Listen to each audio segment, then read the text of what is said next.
Good morning, students. Yesterday we have seen the summary of this poem, To a Pair of a Sarus Crane by Manmohan Singh.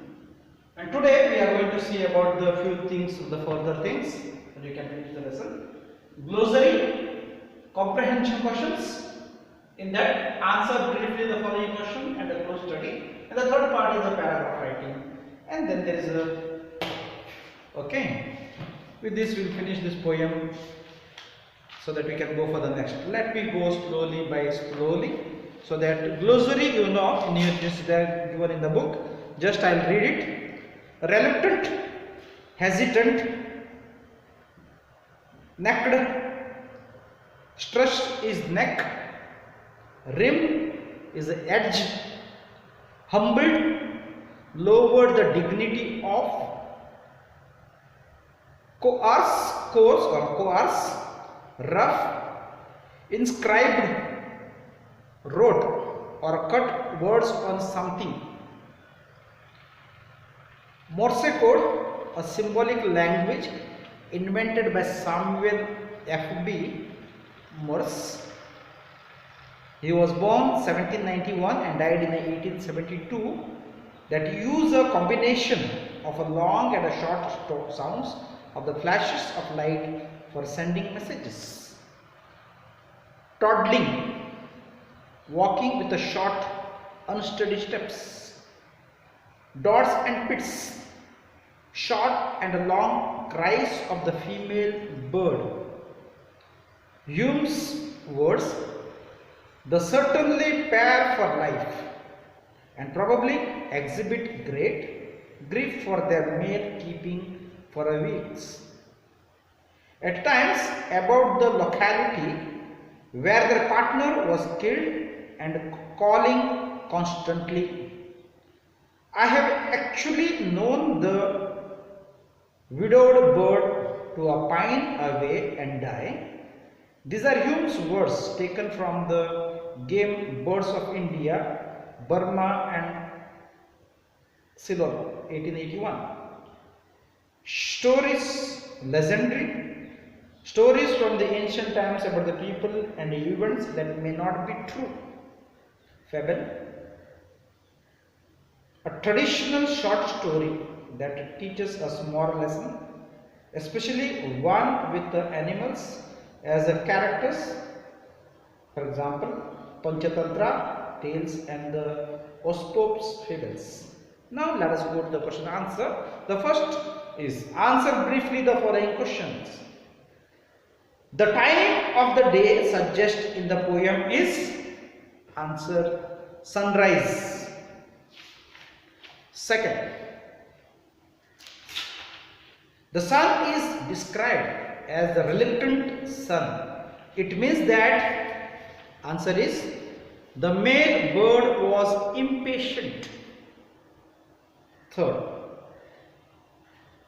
in the first four lines there is a exaggeration in the description. What is it? Answer is A answer. The exaggeration in the description is that the bird is shown as attempting to make the reluctant sun come up from the horizon. Once again I will read. The exaggeration in the description is that the bird is shown as attempting to make the reluctant sun come up from the horizon.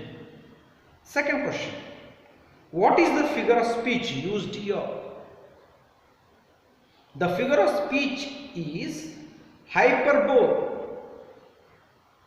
Hyperbole is the figure of speech in which exaggeration is used for emphasis or effect. As it, I could sleep for a year, or this book weighs a ton. Fourth one is very important question. How was the majestic neck humbled by the hunters? It was humbled when the bird was killed by the cruel shot of the hunters, and the neck, limp and lifeless, looked like a dirty line thrown into the coarse washing bag. Fifth one, the expression picked up hands and jaws suggest answer is callousness of the hunters. Sixth one, dash is compared to a dirty linen. Complete the sentence using the correct option. Answer is the dead body of the bird is compared to a dirty linen. Seventh one, and said to her hatch the blood stained feathers into a toddling chick. This suggests answer is D, the desperate act on the female bird to bring the male bird back to life.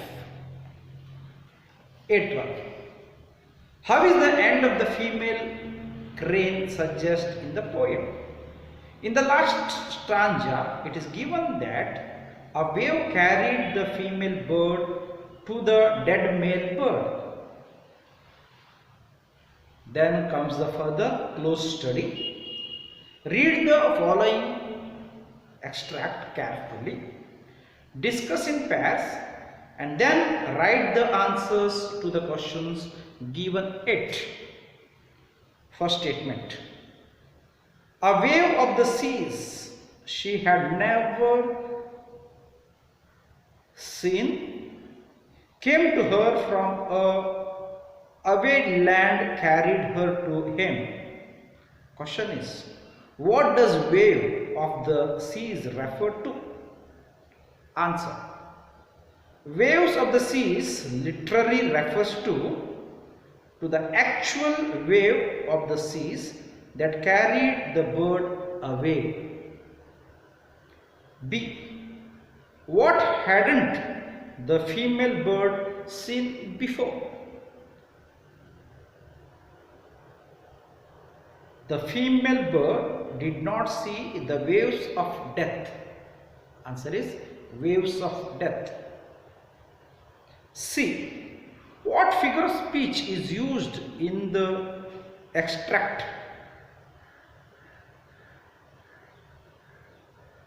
Euphemism. Answer is euphemism. Spelling E-U-P-H-E-M-I-S-M. It is expression unpleasant thing pleasantly. Instead of making direct references to the death of the female bird, the poet says that the wave carried the bird to the partner. Now next comes as a paragraph writing. Discuss in pairs, group for each, and answer the following questions individually. Note down the points for each question and then develop the points into a paragraph answer. First question. How is the callousness of the bird killers brought out in the poem? Answer. The very fact that the hunters kill the unsuspecting bird is a sign of their selfishness and cruelty. The line "he was picked up, hands and jaws" speaks of the callousness of the hunters who pick up the dead bird indifferently. The proud neck getting humbled shows that the hunters have no eye for the beauty and majesty of the bird. The comparison between the dead bird and dirty linen is further proof of the fact that the bird that was beautiful when alive is reduced to the level of a dirty linen after death. The poet describes the intensity of the grief of the female bird after the hunters leave the place to further heighten the difference of the hunter. Second question. How does the poet bring out the agony and the desperation of the female crane in the poem? Answer. The poet brings out the agony and desperation of the female crane by describing her desperate actions and the grief-stricken cries. The female bird flies in circles, crying desperately. After the hunters leave the scene, the returns to the scene of death and kisses the few feathers left behind after the hunters had carried the male bird away. In her desperation, she searches for a sign of life in the blood-stained feathers. Her grief is so great that it is as if nature took pity on her and carried her to her dead mate. With this, we have finished this poem number 1, To a Pair of Sarus Cranes. See you for the next video, for the next lesson. Thank you so much.